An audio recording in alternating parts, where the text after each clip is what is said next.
Today's video is brought to you by Paperlike, which makes writing or drawing on your iPad feel more like paper. Hey, it's Chris, and this is gonna be the fourth time now in the last few years that I've covered the iPad Pro versus the MacBook Pro. So why is this happening for a fourth time? Does it even need to? Well, after owning both devices for the last few years and having the option to choose between either for any given task, I feel like I'm clearly developing a bias towards using and choosing the iPad Pro over the MacBook Pro, and it felt like that was something that would be worth talking about. There are definitely certain people out there who will almost get angry with you if you bring up the idea or even the possibility of the iPad Pro replacing the MacBook Pro or a laptop. Like, I was talking to this one guy and he was practically giving me a lecture on everything that was wrong with the new iPad Pros. According to him, the multitasking and file management system is awful, and he can't stand the lack of a mouse, and he thinks it's dumb that hooking up an external monitor basically just makes things look bigger, and even though he's not a professional musician himself, he can't stand the fact that musicians don't have access to a built-in headphone jack. And then there are plenty of other people who like to point out how pricey the new iPad Pro is, and that the old accessories don't work with the new version, and that the new accessories are also pricey, and that some important work-related apps and websites are limited, and even that the rear cameras are worse than the previous generation.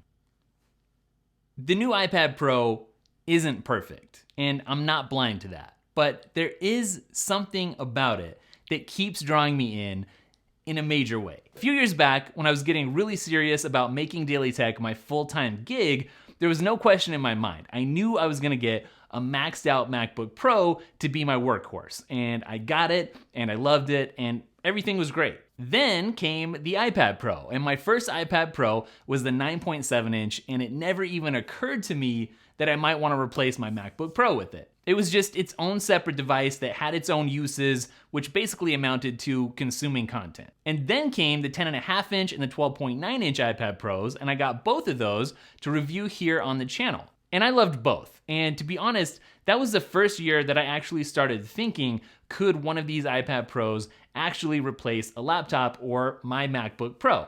And the answer for me, and I think for a lot of people, was that it could replace most of my workflow. Most of it, but not quite all of it. So it wasn't quite a replacement yet. And then I picked up the 2018 11-inch iPad Pro, and it was incredibly powerful, and now it had USB-C, and Siri shortcut support provided the ability to create all kinds of not only shortcuts, but also workarounds. But it still ran on iOS 12. In terms of specs, it could basically knock out the vast majority of laptops. And thanks to ditching the Lightning port, it could also easily connect with all kinds of accessories. But iOS 12. With iOS 12, Apple really concentrated on making it more stable, which is great, but it also meant there was really not a whole lot that was new. So all the old gripes that people had with iOS kind of stayed more or less the same. Personally, I have felt very productive with the iPad Pro's current multitasking features, and honestly, I haven't felt like the file management system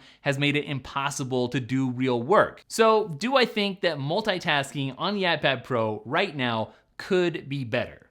Well, yeah, like anything, it could. But has it made it impossible for me to actually do my work like a lot of people in their reviews seem to claim? Well, no. Not even close, actually. And could the file management system be better and be improved and let you do more? Well, yeah, absolutely. But same thing though, it hasn't really stopped me dead in my tracks, like I feel like so many people have put out there. There's something really important that I've realized though, since I've gotten my hands on this newest iPad Pro, and it's this. I've realized that I really believe in the future of this platform. And as excited as I am about it right now, I'm even more excited about the future. For starters, I expect big things from iOS 13. I expect real improvements to the software features that people have been complaining about lately, not only in the next update, but in subsequent future updates as well. So I think this current hardware with those future updates is gonna make a lot of people, including myself, really happy. You have to keep in mind, with iOS 12, Apple was patching things, getting it in order. With iOS 13 and beyond, they're back to swinging for the fences. So I'm really excited about the future of the iPad Pro, but even here, right now in the present, here's something that I know for certain. Whenever I'm traveling, or even when I'm just headed off to the coffee shop to get some work done, and I see both the iPad Pro and the MacBook Pro sitting there on my desk, I always reach for the iPad Pro to bring it with me. It's just a gut reaction. There's no debate in my head. It's just I get the iPad Pro and I take off every time.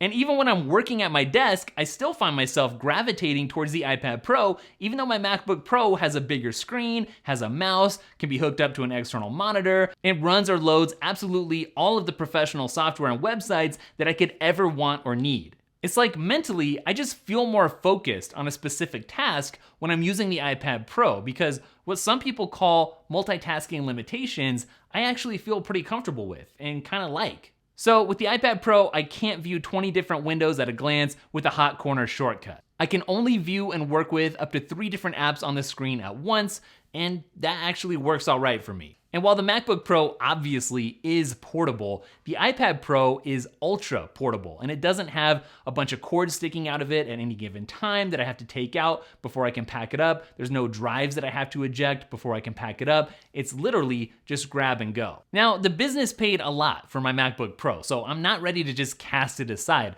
And truth be told, I still prefer to edit videos on it in Final Cut Pro, and the same goes for image editing in Photoshop. So photo and video editing still mostly happen on my Mac for now, for me personally. But I think that's very likely to change in the very near future, and honestly, it really just happens as a force of habit right now. LumaFusion is genuinely awesome for editing video on the iPad Pro, and the full version of Photoshop is coming to the iPad Pro very soon. So basically, as a longtime MacBook Pro user, what I'm saying is I think that 2019, especially with the introduction of iOS 13, could end up being a transitional year for me from the MacBook Pro to a place where I really rely on the iPad Pro as my go-to device. And maybe the MacBook Pro either gets sold off or is just kind of there as a backup. One thing that I feel is legitimately holding back the iPad Pro right now is the storage situation. The price for 1 terabyte of storage on the iPad Pro is steep. And even then,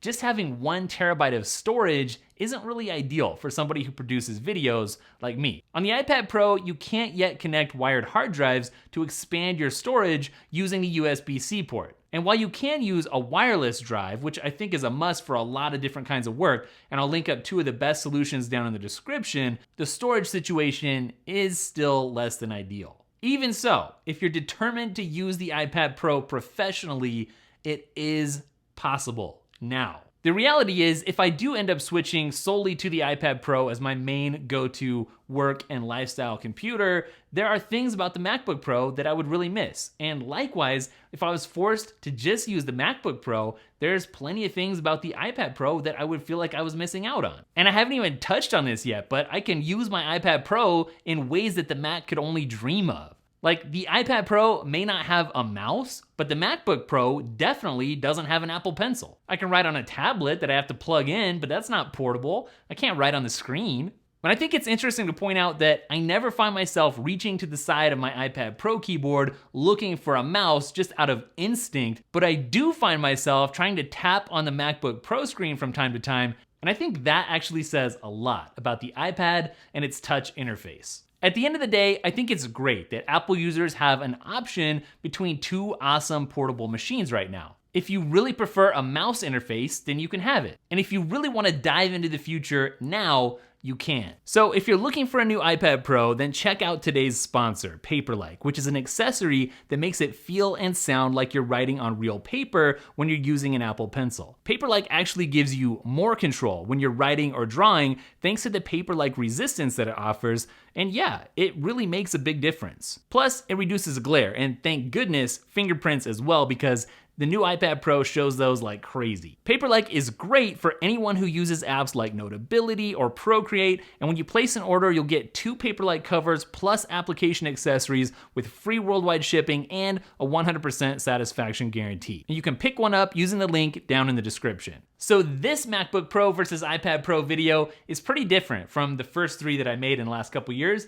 I definitely recommend checking those out if you're actually looking at buying one or the other, because there's a lot of valuable information and insights and comparisons from like specs and all kinds of different usage scenarios in those. So I'm gonna link those up down in the description.